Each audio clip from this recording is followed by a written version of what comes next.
6 lessons from the bucket list. This video blog has to do with the movie that I watched about a month ago, The Bucket List, starring Jack Nicholson and Morgan Freeman. And it is a movie about 2 terminally ill cancer patients and the journey that they take to doing some things that they have always wanted to do before they die. Now, I learned a few things from this movie, and I want to share them with you. The first thing is that typically we take life for granted. Most of us take life for granted.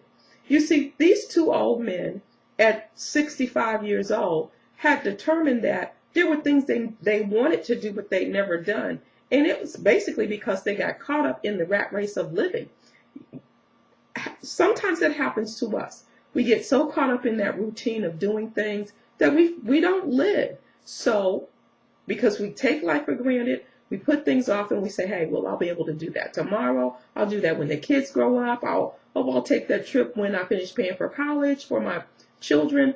Those things may never happen. Now, I'm not advocating that you not be prudent and wise with your finances, but I am saying let's not take life for granted because we only have one life. We're not cats. We don't get to do this twice, contrary to popular belief. And if there is such a thing as reincarnation, I don't want to come back as an ant. I want to come back as me. And so let's live the life we have now, and let's live it on purpose. The second thing that I learned from the movie is that we have to learn to forgive. You know, some people have hurt you and hurt me, but it's in the past. My favorite 3 words, let it go. Just let it go. Get rid of it. No need to keep holding on to the past, because when you hold on to the past and you don't forgive, you block yourself from getting the blessings that God has for you. In the movie, Jack Nicholson had not forgiven his daughter, and his daughter had not forgiven him. He was too afraid to go see her, and so he spent 12 years of his life not even seeing his daughter, who by the time he got there had a daughter of her own. Learn to forgive. Number 3, find the joy in your life. What makes you happy? I blogged about this before. What makes you happy? What would you do if you weren't being paid for it? What is it? Is it your child? Is it your spouse?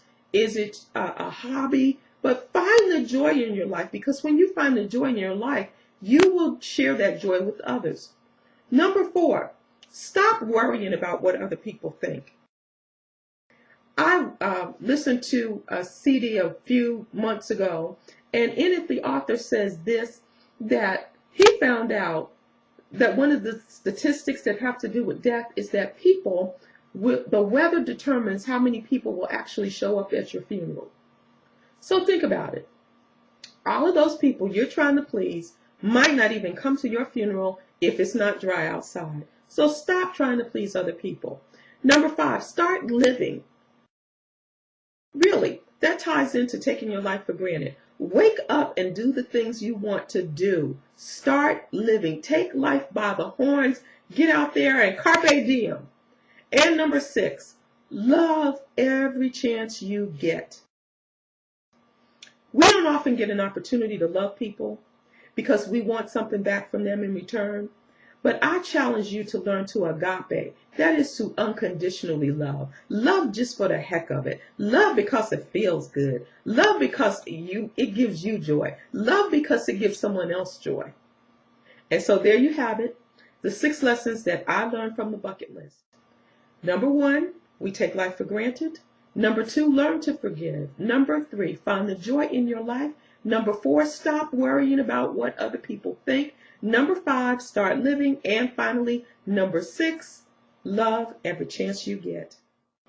Until next vlog, this is Dr. Angela Massey reminding you that life with no purpose is no life at all. And if you're looking for a good trainer or coach, please be sure to visit me on my website. Right down there, there's the link, www.lifeonpurposellc.com.